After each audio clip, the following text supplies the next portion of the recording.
जागृत में पदार्थ दिखाई पड़ रहे हैं, इन पदार्थों में परस्पर में कार्य कारण भाव नहीं है। वो जो बात कल बताई थी ना कि जो जागृत के पदार्थ है, पहली जागृत के पदार्थ दूसरी जागृत में हमको मिलते हैं, लेकिन पहले स्वप्न के पदार्थ दूसरे स्वप्न में नहीं मिलते हैं। तो स्वप्न मिथ्या है ये बात तो मानते हैं, लेकिन जागृत मिथ्या है ये बात समझ में नहीं आती। अगर जागृत भी मिथ्या है स्वप्नवत, तो जैसे एक स्वप्न के पदार्थ दूसरे स्वप्न में नहीं मिलते हैं, वैसे एक जागृत के पदार्थ भी दूसरे जागृत में नहीं मिलना चाहिए। तो अब इसके समाधान में कह रहे हैं कि जो स्वप्न में से व्यक्ति जागता है, तो स्वप्न से जागे हुए पुरुष को ऐसी प्रतिभिज्ञा होती है, उसको ऐसा लगता है कि जो पहले पदार्थ थे मेरे सोने के पहले, वही पदार्थ ये सब पूरे यही पदार्थ है, ऐसा उसको लगता है। इसलिए जागृत के पदार्थों का ज्ञान के समकाल उत्पत्ति नाश नहीं होता है ना। अगर उत्पत्ति नाश हो जाता तो जब हम जागते तब वो पदार्थ हमको नहीं मिलने चाहिए थे, परंतु वो पदार्थ हमको सब वही मिलते हैं, जो पहले देखे हुए पदार्थ है वही हम देखते हैं।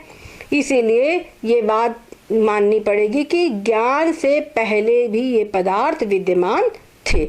हमको जब ज्ञान हो रहा है तभी ये उत्पत्ति हुई है इनकी, और ज्ञान नहीं हुआ तो तुरंत इनका नाश हो जाता है, ये बात मानने में नहीं आ रही है।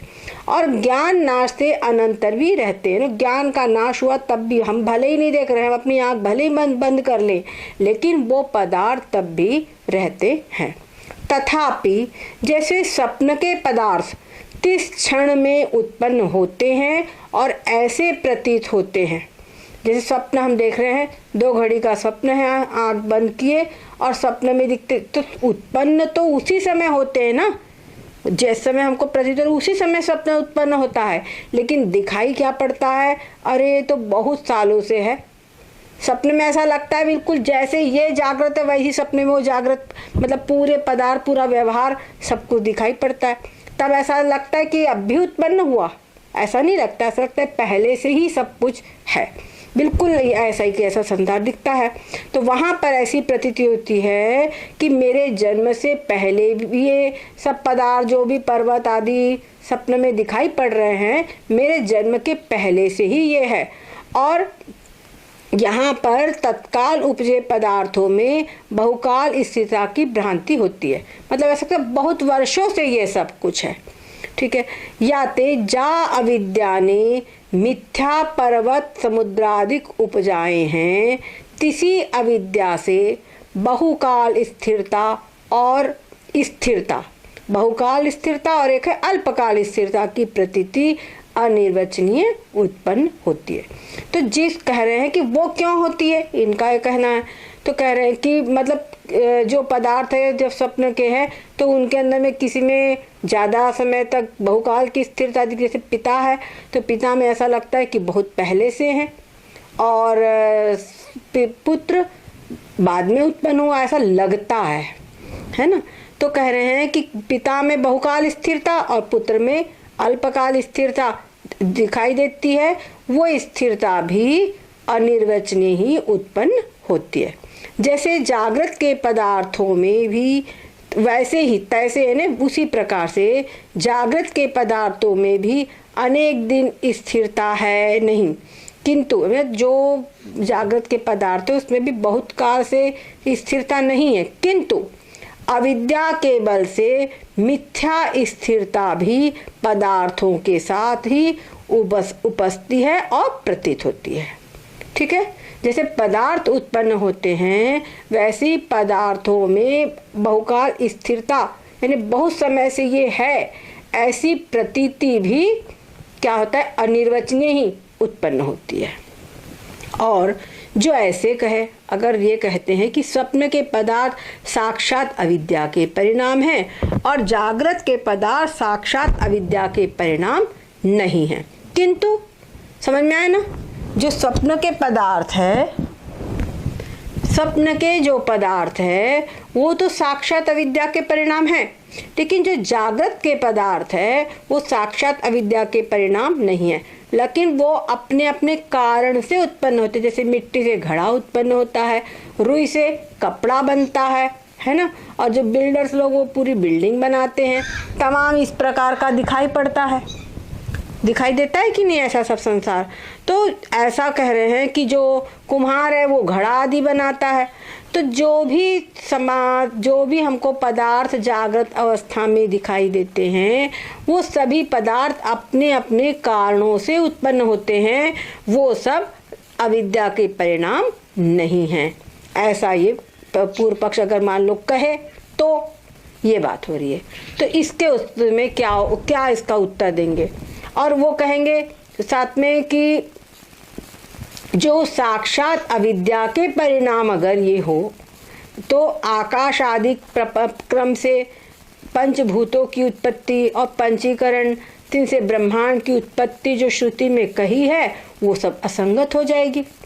जो आप ये कह रहे हैं कि सब साक्षात अविद्या के परिणाम हैं और तत्काल ही उत्पन्न होते हैं और तत्काल ही नष्ट हो जाते हैं, अगर ये बात मानेंगे तो श्रुति में जो बताया है कि अविद्या के द्वारा मतलब तस्माद्वाद एतस्माद् आकाश संभूत आकाशाद वायो, नहीं समझे? इस प्रकार से एक क्रम से उत्पत्ति बताई है कि उस परमात्मा से मतलब अविद्या से, उसकी जो माया है उससे पहले आकाश की उत्पत्ति हुई, अज्ञान से आकाश की उत्पत्ति हुई, फिर आकाश से वायु की, वायु से तेज की, तेज से जल की, जल से पृथ्वी की उत्पत्ति हुई और उनसे सूक्ष्म सृष्टि हुई, फिर उन पंच महाभूतों का पंचीकरण हुआ और ब्रह्मांड बना, स्थूल ब्रह्मांड सब तैयार हुआ।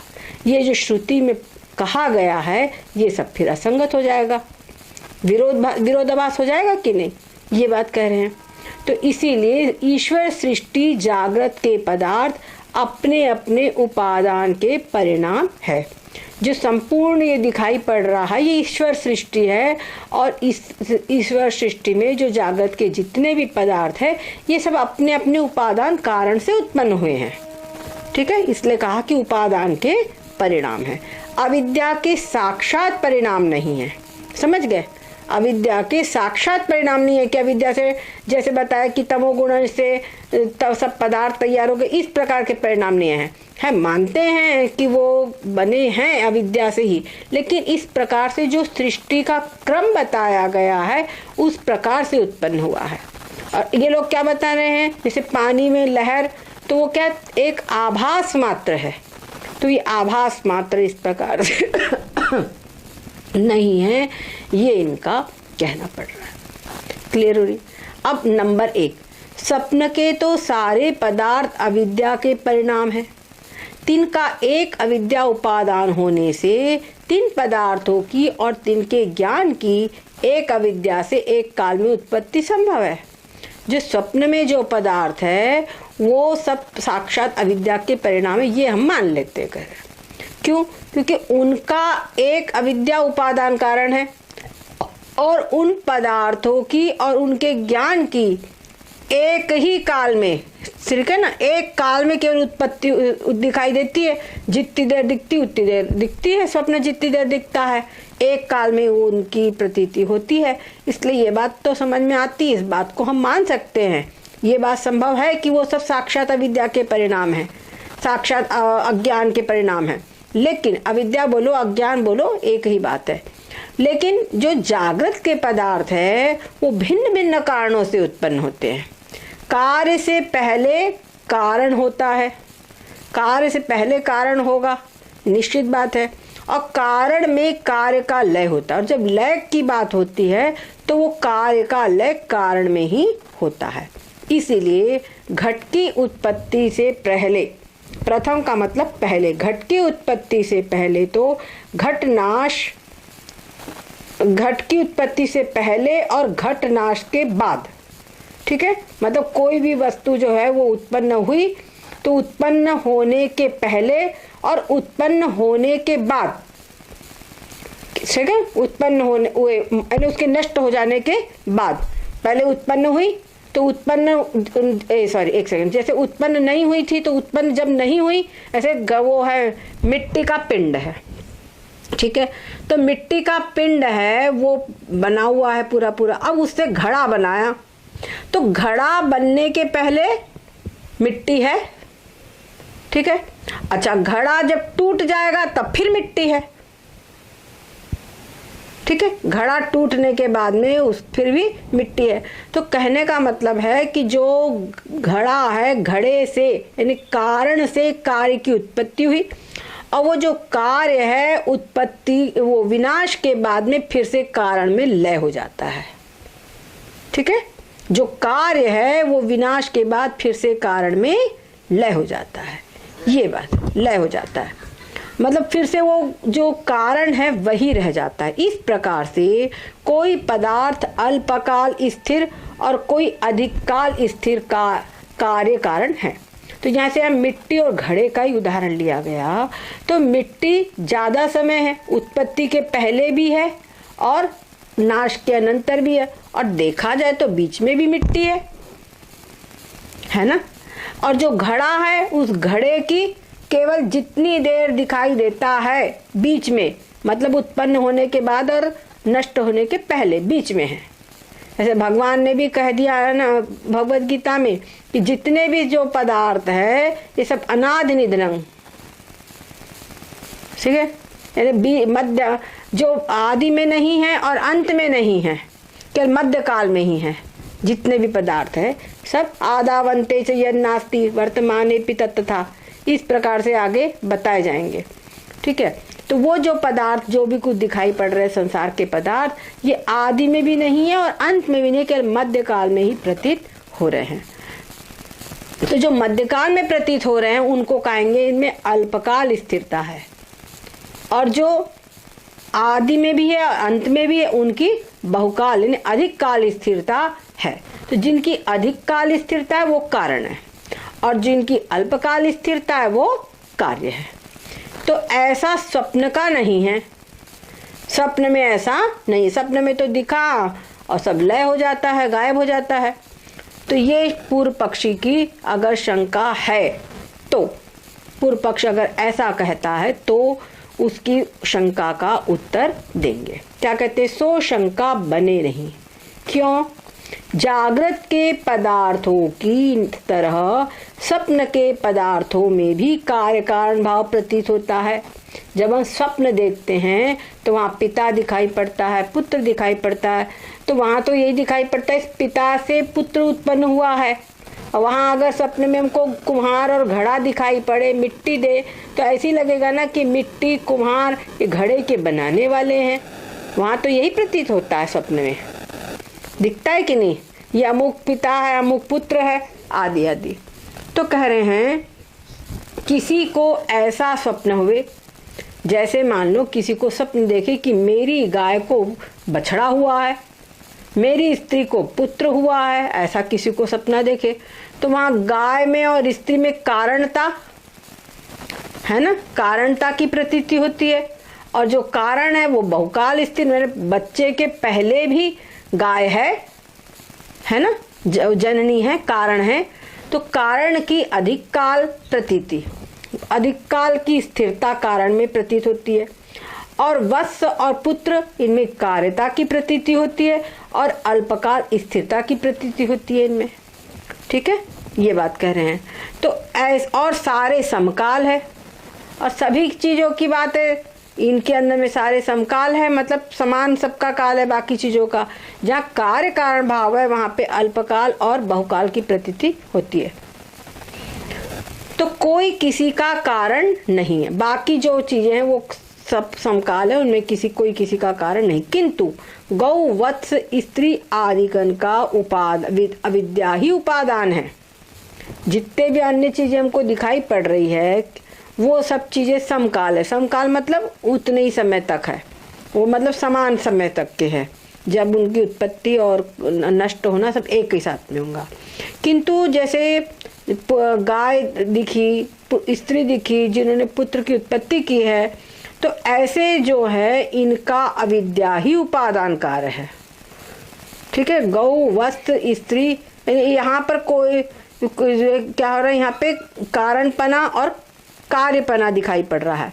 तो तैसे वहाँ पर जो स्वप्न अवस्था है, तो स्वप्न अवस्था में गाय वस्त्र मैंने गाय बछड़ा स्त्री आदि जो कुछ भी है वो सब समान ही उत्पन्न होते हैं, साथ ही में उत्पन्न होते हैं, पर लगता है कि गाय में ज़्यादा दिन की है गाय, क्योंकि गाय बड़ी है, ये गाय पहले उत्पन्न हुई है और जिसका बछड़ा है वो आज उत्पन्न हुआ है, ऐसा प्रतीत होता है।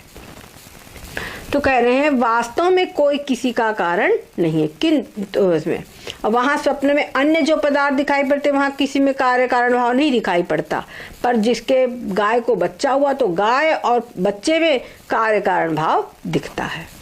तो कह रहे हैं कि उसी प्रकार जागृत में भी तो जो गौ वस्त्र स्त्री आदि जो कुछ भी है उनका अविद्या ही उपादान कारण है।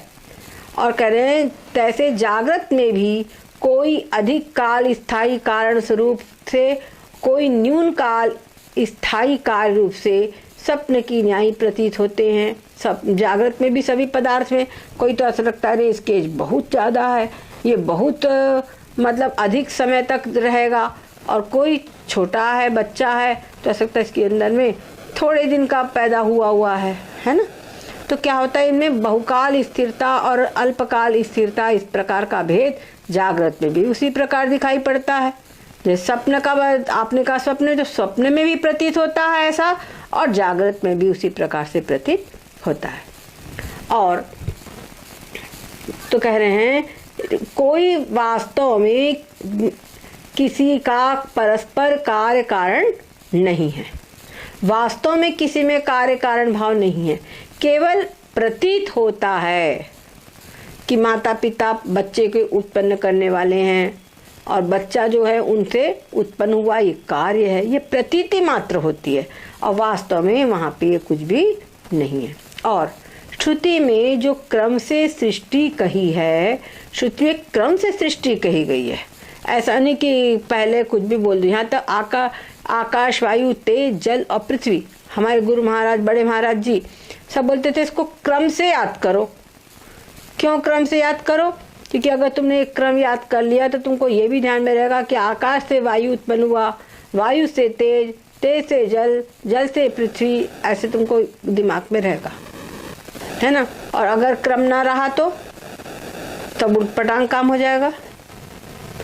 ठीक है, तो कह रहे हैं श्रुति में तो इसीलिए जो कुछ भी दिखाई पड़ता है सब साक्षात अविद्या के कारण है, अविद्या के कार्य है। ये वास्तव में किसी में कोई परस्पर कार्य कारण भाव नहीं है। जो संसार के पदार्थ है उनमें वास्तव में किसी में कोई कार्य कारण भाव नहीं है। ये सब क्या है? अविद्या के परिणाम जरूर है, अविद्या के कार्य जरूर है। श्रुति में जो क्रम से सृष्टि कही है तहाँ सृष्टि प्रतिपादन में श्रुति का अभिप्राय नहीं है। जो श्रुति ने जो कहा गया है सृष्टि बड़े क्रम से कही है कि नहीं। पूरा चार्ट बढ़िया सुंदर बन जाता है जब उसकी सृष्टि का क्रम हम लिखते हैं, तो बढ़िया सुंदर क्रम से सृष्टि कही है। तो वहाँ सृष्टि का जो क्रम उन्होंने कहा है, तो क्रम कहने का अभिप्राय क्या है ये बात समझो। क्रम जो कहा गया है वो क्रम बताने का अधिकार क्या है? आकाश से वायु, वायु से तेज, यही बताया। अरे आकाश से पहले पृथ्वी बोल देते, कभी जल बोल देते, कहीं वायु बोल देते, कहीं तेज बोल देते, ऐसा नहीं है। लेकिन क्रम से है, आकाश वायु तेज जल पृथ्वी इसी क्रम से उत्पत्ति हुई है। ठीक है, तो ये कह रहे हैं कि जो क्रम बताया गया है, ये जो क्रम बोला गया है, क्रम बोलने के अंदर में श्रुति का अभिप्राय सिर्फ ये है कि लय चिंतन के निमित्त इनको सृष्टि का बोध कराना है। एक तो बस तो श्रुति को अद्वैत बोध का, अद्वैत तत्व का बोध कराना है, इसीलिए ही यहाँ पर क्रम से बताया गया है। छोटे बच्चों को जो पढ़ाया जाता है तो क्रम से धीरे धीरे आगे बढ़ते हैं, है ना, धीरे धीरे आगे बढ़ते हैं।